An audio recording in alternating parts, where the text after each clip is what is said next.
found a store that sells the shoes of dead people and bought 3 pairs. Let's go! How did you? What is it called? Oh my god! Wait, hang on. One of the comments says, "Holy shit, this post is so getting the honor of being saved. That too, right beside my favorite hentai furry porn." So I don't know if... What? Wait, what does that mean? What does that mean? I don't know. What does that mean? People are saying it's scary though. Ah! Let's do it. We're doing it. Yeah, What is that it called? kind of scary. Okay, you ready? I found a store that sells the shoes of dead people and bought 3 pair. Souls read the sign that hung above the small store. "Walk in their shoes" written below it. The motto caught my eye on my way home from work, and the color-faded sneakers on my feet were ogling it too. A little bell rang as I opened the door, the inside smelling like leather. There were rows of shelves with dozens of pairs of shoes, all different kinds. An old man sitting behind the register perked his head up and saw me. Hello? How can I help you? Just browsing. Alright, let me know if you need anything. My name is James. Skimmed down the aisles as I wanna scanned the jump off shoes of with a my fucking gaze. bridge. Can I get a credit card actually? Yes! I skimmed down the aisles as I scanned the shoes with my gaze. There were sneakers, boots, high heels, anything you could think of. Almost all of them seemed old or worn. The first pair I pulled off the shelves were loafers. Driving loafers. I hate this. That's crazy. Something nice that I wear to work or fancy events. Its black leather was creased but intact, and the metal buckle still shined. As I continued down the aisles, the next pair of shoes I found were white Air Force Ones with only a moderate amount of stains. With enough scrubbing, I could make them look brand new, so I took them as well. And finally, I came across a scuffed pair of dark brown boots. They looked good for wintertime, so I tucked them between my arms along with the other 2 pairs. On a tight budget, I figured that was enough. I dumped the pairs onto the counter as the old man looked up. Is that all? I nodded. He typed on a cash register, his eyes darting to each pair as the keys clicked. I handed him crumpled bills as he put the shoes in brown boxes. Have a nice day and enjoy their shoes. Thank you. I furrowed my brows as I turned away, his wording confusing me. Their shoes. It was an odd thing to say, and it stuck to the back of my mind on the way home. That would stick to me. As soon as I would be like, wait, what do you mean?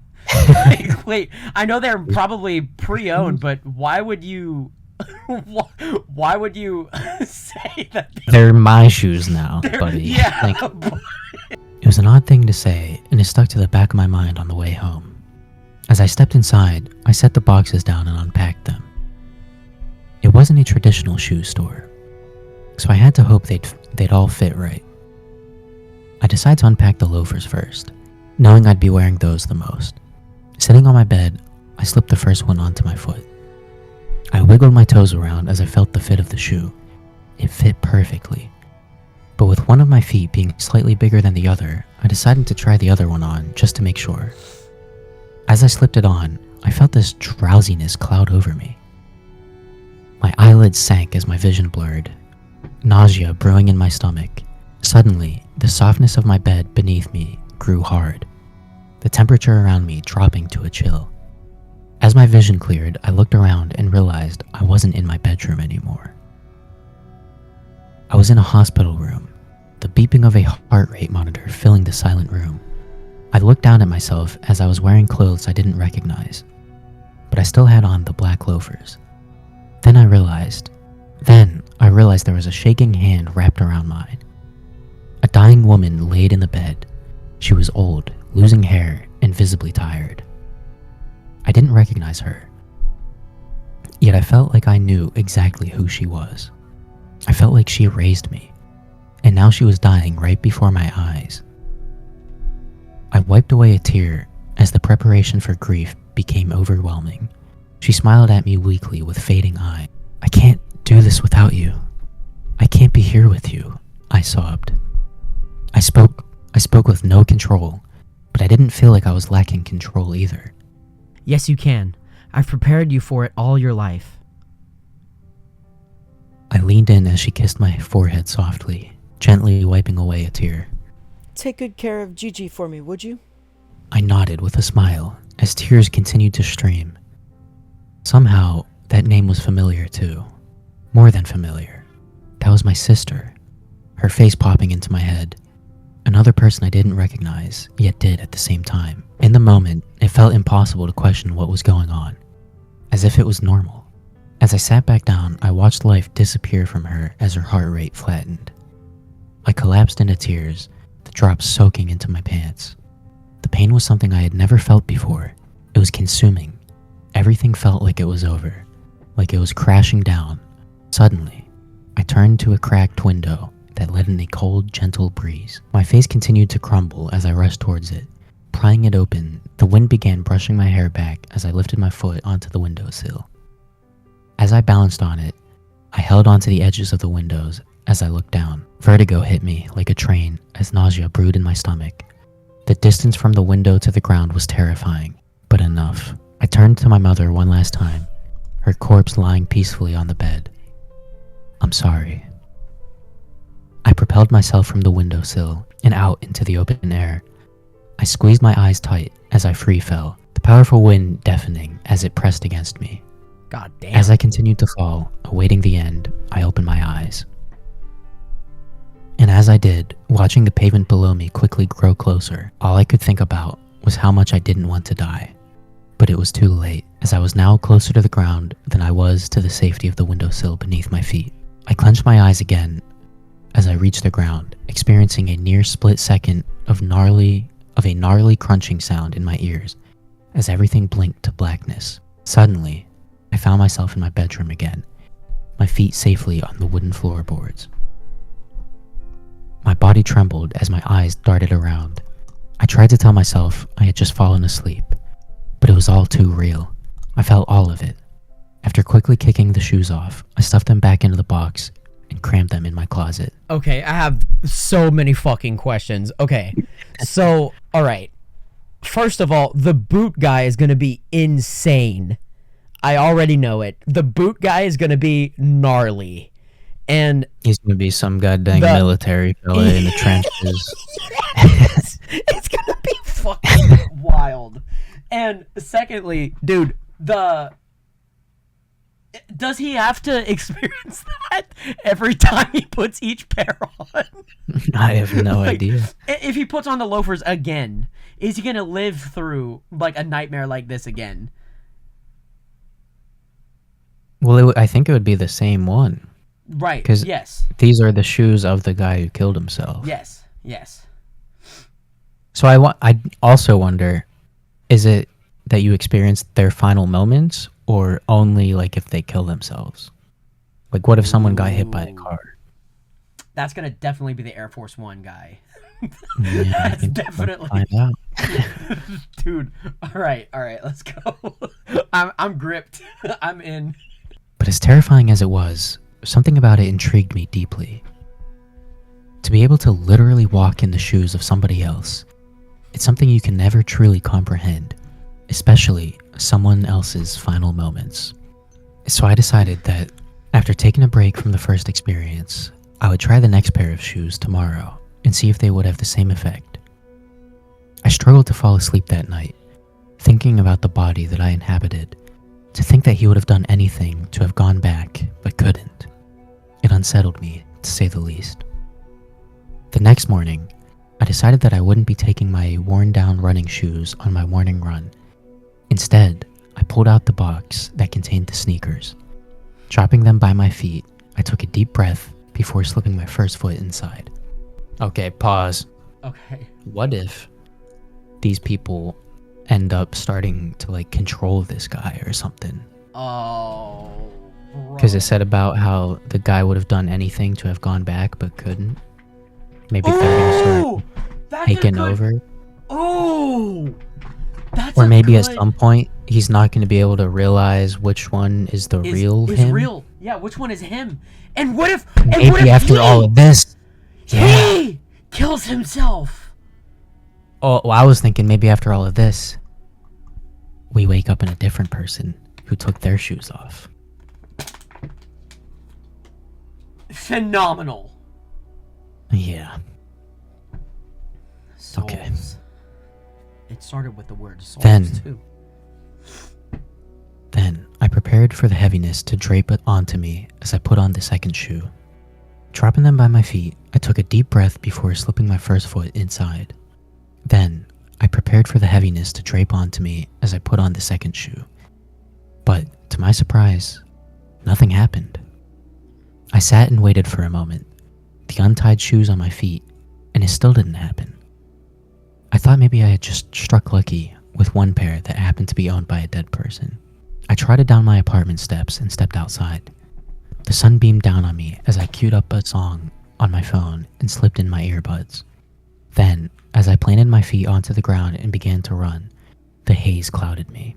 Oh, God. Just like last time, my vision blurred, but I could still feel my legs moving, one foot in front of the other. As my music drowned out into white noise and eventually silence, I felt my ever-moving feet plant onto the floor again. My lungs and heart blazed with exhaustion as I found myself flying down what appeared to be a school hallway. I didn't know why I was running, but I knew that pure and utter fear coursed through my veins and fueled my legs. God dang it, dude. What? Then, Oh. because I really know what this is. Yeah. Oh, no. Oh, no. Then, as I ran, a smear trail of blood paralleled to me. As I ran down it, my body trembled as it led to the body of a young girl lying in a pool of blood. No. Bullet holes riddled her body and her backpack. Then, that's when the deafening sound of rapid gunfire went off, and I remembered why I was running. I managed to run even faster as blood-curdling screams echoed throughout the empty halls, backpacks and binders dumped across the floors. I needed somewhere to hide, so I began pounding on the first door next to me. I tugged on its locked handle as I pleaded for help. "I'm a student, I swear. Please let me in. I don't want to die." The door quickly cracked open as someone yanked me inside a dark room. A teacher closed the door behind us and locked it again, prompting me to sit in the corner with everyone else as she shushed us. I dropped to the floor and squeezed in with everyone. The silent room filled with the sounds of restrained sobs and shaking breaths. Fellow students next to me had their phones out, their trembling fingers quickly typing out their goodbyes. Knowing there was a chance this was it, I pulled out my phone and quickly began texting my parents. Oh, man. "Shooting at school. I love you." Oh, and we know he Unable to dies. handle I'm about to my- cry. Oh, my God. Unable to handle their responses, I slid my phone back in my pocket as I prayed. Then, all of our bodies winced as the sound of muffled gunfire boomed from outside. The students clamped their mouths shut as they bottled up screams in their throats. Suddenly, the room erupted in terror as bullets began to tear through the wooden door. Everyone in the room scattered as those who couldn't move fast enough slumped against the blood-splattered wall. Cramped in another corner, everyone quietly sobbed as light from the hallway poured through the bullet holes. Then the crowd screamed as the shooter began kicking in the door. With each pound, our bodies jolted. Suddenly, my phone vibrated in my pocket. I told myself I couldn't handle what my parents would say, but if I was going to die, I needed to know. So I quickly pulled my phone out and shakily opened the message. Oh, I guess I can be you. Oh, man. Are you okay? I love you so much, baby. Then, as I looked up, the shooter had the door down and was in the room. With a burst of fire, he had the teacher down in seconds. The students cried in horror as he then turned to us with his gun raised. My ears rang as he sprayed us with bullets, blood splashing around. The shock was so numbing, but I knew I was shot. Within seconds, everything went to black, and I found my feet back on the pavement of my street. Dude. I gagged as puke flooded up my throat, then puked onto the sidewalk. My heart was still pounding. It was all too real. Too shaken up to continue, I ran back home and ripped the shoes off my feet. After that, I had no desire to try on the final pair that I bought.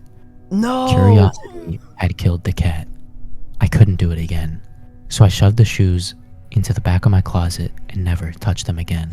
Curiosity killed the cat, but satisfaction brought it back. Come on, man. You can't just stop the quote right there. God damn it, I want to know what the fuck happened to the boot guy, bro. Well, there's more of the story, so don't worry. Okay. Bro, wait, hold on. What? Hold on. What's up? Would you... What's your gray area? Like, would you be able to wear those Air Forces? At all? It depends. Dude, If like, I had to what's your relive gray... that story every time, then no. What's okay? If you had to relive the story every single time, but also like it's a different story, what would be your gray area? You end up dying either way. The guy dies, but if it's a school shooting that I have to relive every time, I'm sorry, no, I am not gonna be able. No. But what's the like? How can I say this? Like, What's story the craziest where you thing die... that I would put up with? Yes, that, yes. I don't know. I don't know. I can't even think of like a joke. I think probably like most of them, as long as it's not like kids dying. yeah. I think otherwise I'd be pretty. I'd be able to deal with it. But having to hear a bunch of kids crying every single time. Yeah, no, I don't think I that's could handle genuine. That's horror. Just I would rather wear these shoes, not the kids dying, but then shop at Dill. Let's go. As months passed, I nearly forgot I had even owned them. Out of sight, out of mind. During this time, I had moved out of my apartment and into a house with my girlfriend at the time. Packing was chaotic, and it wasn't all done by me, so somehow the shoeboxes got caught up in all of the mess. With a lot of time spent at work, my girlfriend would do a lot of the unpacking while I was gone. Keep in mind, I had never mentioned the shoes to her. I felt like she'd look at me like I was insane, and I wouldn't blame her for thinking so. The experience itself was insane. So to her, she was just putting her boyfriend's shoes in his closet. One day, on a winter morning, I had overslept for work. Rushing to get ready, I snatched a pair of boots that I didn't have time to give a double take. Great. I crammed my feet into them as I flew out the door, my grip tight on my car keys. As I muttered curses to myself under my breath, I got in the car, and as I closed the car door, it began to happen again. The sounds of the busy street distanced to silence. The sounds of the busy street distanced to silence as my vision blurred. As it cleared up, I found myself in the driver's seat of a car. When I looked around, I found myself in dark woods parked on a trail. Then, I heard the muffled sound of screaming as someone wriggled around in the trunk. Unlike my feelings the other two times, this one was different. Upon hearing the screams, they went in one ear and out the other. I didn't feel anything. I stepped out of the car, the humid air heavy against my skin. Closing the door with a gloved hand, I slowly walked towards the trunk of the car as dirt crunched under my boots. Opening the trunk revealed a petrified woman whose arms and legs were bound by rope. She desperately wiggled around and she screamed into a strip of cloth that wrapped around her mouth. Do you mean? You can be the screaming girl. No! She attempted to cry. Oh my god, there's a goddamn thing in my face. She attempted to cry as I gripped her by the hair and ripped her from out the trunk. She crashed to the ground, tears streaming down her face. Bunching her hair up in my grip, she continued to attempt her escape as I dragged her down a dirt path. She groaned as I dropped her head to the ground, standing in front of a human-sized hole that I had dug. Suddenly, she had maneuvered the cloth off of her mouth and began screeching. Help! No point in that, darling. No, stop, please! She desperately begged as I kicked her onto her back and crouched above her, her cries echoing throughout the vast forest. I remained unfazed as she tried to knee my back. "Shut your fucking mouth!" Her teary eyes widened as I wrapped my hands around her throat, the leather of my gloves stretching. Her wriggling grew vigorous as I tightened my grip, breaths desperately trying to make their way into her lungs. I clenched my teeth as I made my grip even tighter, her face turning red as she failed to fight back. She refused to look at me, her eyes darting around the midnight sky. I pursed my lips, watching as life slowly faded from her eyes. I shook her neck in my grip as her attempted breaths wheezed to a stop. I told you the Dang boot it. guy would be insane, dude. Yeah, that's definitely different than what I thought. That's crazy. They really do be doing a good job at mixing things up. Yeah. Oh, yeah. I shook her neck in my grip as her attempted breaths wheezed to a stop, her widened eyes emptying. Suddenly, I whipped my head around as the sound of a snapping twig caught my ear. Oh. In the dark stood a silhouette, one that I didn't have the time to make out as a loud bang ran out. Ooh. My eyes shot open as I felt my mouth filling up with blood. My grip around her throat quickly loosened as I collapsed next to her. Blood spurted from the hole in my throat as I coughed up what pooled in my mouth. I stared up at the star-filled sky as a police officer ran over, his gun still raised. He dropped next to her and checked her pulse, then spoke over his radio. Quickly bleeding out, everything soon faded to black. I then found myself back in my car, my grip tight on the steering wheel. I quickly pulled my trembling hands away as a tear streamed down my neck.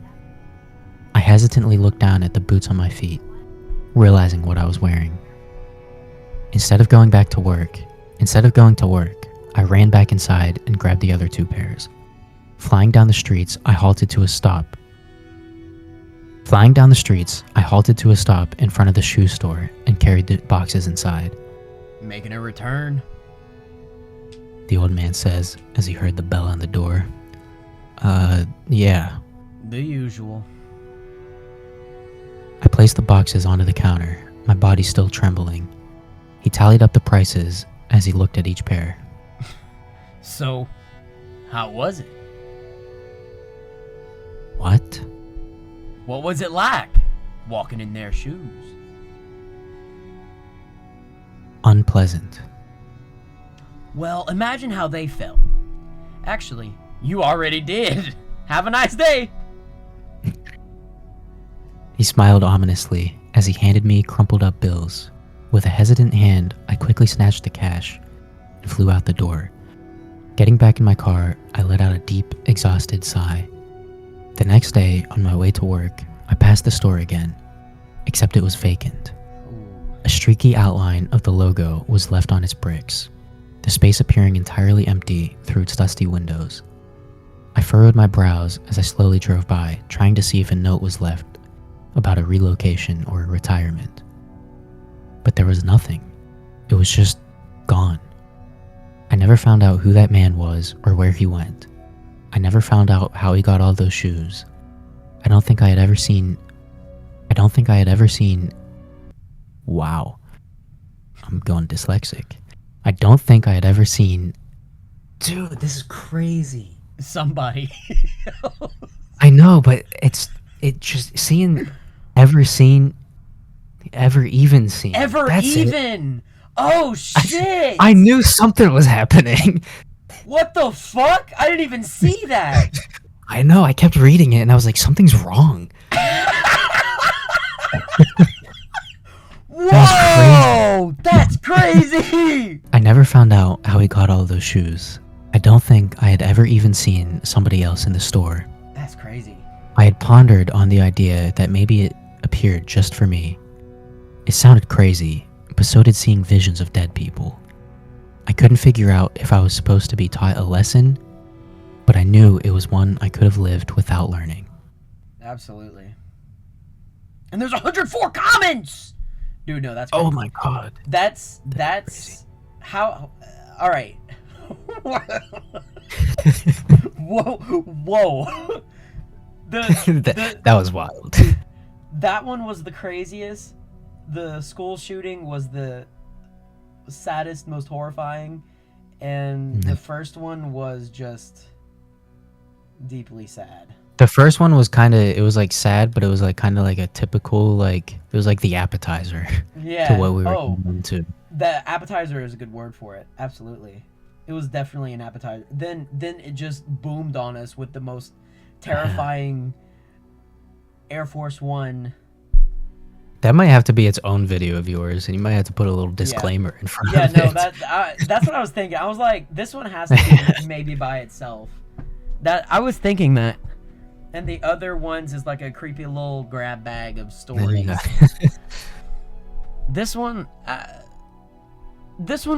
it had like some predictability to it. Like once he put on the second shoe, I was like, oh, I know where this is going. Okay. Yeah. But then, you know, the stories were like real, you know? It wasn't like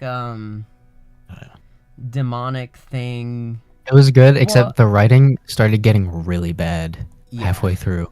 Yeah. Because then all of a sudden, every new paragraph would start with then, comma. Then, yeah. Then. I was getting really annoyed by that. Yeah. And plus, But you it was know, pretty damn good. for like a real life nightmare, like I was saying, very realistic nightmare stuff. But this is actually how it would go in the shoe business. Making a return, that would be the scariest part of the day for me in real life. Returns. Having to return the shoes. Mm-hmm. This guy. Yeah, man. Well, I hope this video made your day a little bit better. Probably made it worse. Probably made it worse, but I had a fun time. We're definitely doing this again. This was super fun. Yeah. Even though this is another video, but Yes. We're doing this again. But again. we're doing this another Oh, time. wait, hang on. Okay. Quick, short, one sentence horror story. Here we go. Okay. My balls itch, and I have no hands. What is that one called? One sentence horror story. My By hands Burrito itch and I have no 001. balls. By who? Burrito 001. That's scary, dude. That's Just imagine. awesome. My balls itch. My balls is My hot. balls itch, and I only got teeth. Ew. Ow. All right. BepTweBot.